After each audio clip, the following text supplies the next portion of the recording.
Pasta, classic sauces और sweet dessert की Italian मील बनाने के बाद अब वक्त आ गया है एक कप गर्मा गर्म कॉफी पीने का।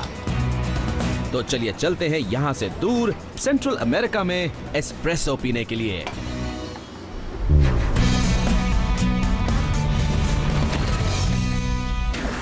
इस फल के अंदर एक ऐसी कीमती चीज है जो इंटरनेशनल कमोडिटीज ट्रेडिंग में ऑयल के बाद सबसे ज्यादा महंगी है, और वो चीज है कॉफी।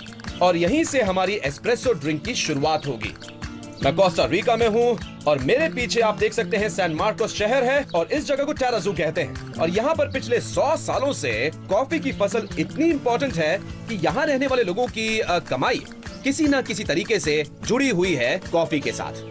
यह है राफेल हर्नांडेज और इनका काम है कॉफी एक्सपोर्ट करना, है कि नहीं? ठीक। और यहाँ बनी ज्यादातर कॉफी यूनाइटेड स्टेट्स में जाती है। करेक्ट। आप यूनाइटेड स्टेट्स से कितना बिजनेस कर लेते हैं? मेरे एक्सपोर्ट्स का 60% से भी ज्यादा। तो अगर मैं कोस्टा रिकन बीन्स से बनी एस्प्रेसो लॉस एंजलिस या न्यूयॉर्क या सियाटल के किसी कॉफी शॉप में खरीदता हूँ, तो बहुत मुमकिन है कि वो किसी ऐसे ही फार्म में हार्वेस्ट हुई होगी। बिल्कुल, ये आपको दुनिया की सबसे बढ़िया एस्प्रेसो देगी। ओह, हम खाने के बाद दुनिया की सबसे बढ़िया एस्प्रेसो ढूंढने ही तो निकले हैं राफेल। और ये जगह बिल्कुल सही है। हम समुद्र तल से 6000 फीट ऊपर हैं और यहाँ का मौसम और माहौल इन चेरीज के अंदर पाए जाने वाले कॉफी बीन्स में एक खास फ्लेवर लाते हैं। लेकिन ऊंचाई का इससे क्या लेना देना? आप जितनी ऊंचाई पर कॉफी उगाएंगे, उसकी चेरी उतनी ही धीरे फलेगी। चेरी जितना धीरे फलेगी, बीन उतना ही सख्त होगा। बीन जितना सख्त होगा, कॉफी उतनी ही डेंस होगी, उतनी ही गाढ़ी होगी, उतनी ही अच्छी होगी। पर बहुत से लोग ये नहीं जानते कि ये एंटीऑक्सीडेंट से भरी होती है। तो ये ना सिर्फ आपको चुस्त रखती है, बल्कि ये आपके लिए अच्छी भी होती है। इसकी खाल अंगूर जैसी टाइट है और थोड़ी बहुत टैनिक कड़वाहट है जो अंगूर में मिलती है, पर इसका स्वाद काफी मीठा है। मुझे इसमें से कोई फ्लेवर नहीं मिल रहा है, बस ये हल्का सा मीठा है। और इसमें 2 बीज हैं। मैं इन्हें थूकने वाला हूँ, देखने में मजा आएगा, देखिएगा। आप देख सकते हैं कि साफ और रोस्ट होने के बाद ये कैसे दिखेंगे। ये कॉफी बीन्स जैसे बनेंगे। इनका आकार लगभग वैसा ही है जैसा हमें चाहिए। क्या लोग इन्हें नट्स की तरह खा लेते हैं ऐसे ही? नहीं, लोग अक्सर कॉफी का पल्प खाते हैं, जो खाने में काफी टेस्टी होता है। कोस्टा रिका में सारी कॉफी हाथ से ही तोड़ी जाती है।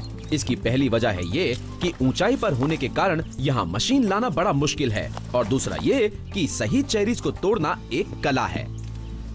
हमारी चेरीज खेतों से आती है और ये एक लोकल फार्मर हार्वेस्टर हैं जो इन्हें हर रोज की तरह ले आ रहे हैं। जब ये चेरी के रूप में हो तो समय का ध्यान रखना बहुत जरूरी है।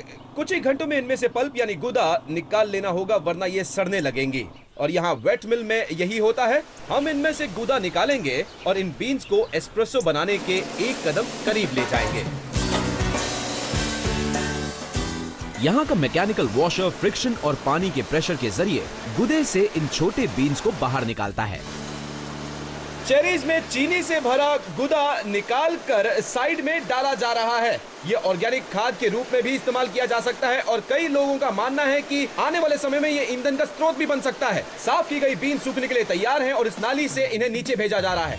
वेट मिल में सफाई के बाद इन ग्रीन बीन्स को इस लंबी नाली से ड्राइंग प्रोसेस में डाल दिया जाता है। फ्लूम में लंबी यात्रा के बाद भी ये बीन्स काफी गीले हैं। इनमें लगभग 85% नमी है, और इससे पहले कि इन्हें स्टोर किया जाए हमें इन्हें 12% नमी पर लाना होगा। और ये विशाल हवा छोड़ने वाले घूमने वाले मैकेनिकल ड्रायर्स हमारे लिए काम आसानी से कर देंगे, और ये बीन्स यहाँ पर कम से कम 25 घंटे तक रहेंगे। नमी कम करने से स्टोर करते वक्त बीन्स में फंगस नहीं लगती है। और फिर जब हम इन बीन्स को 2 हफ्ते के बाद इस पीलर में भेजते हैं तो बाहर का छिलका साफ कर दिया जाता है। ये घूमती हुई टरबाइन बीन्स को साइड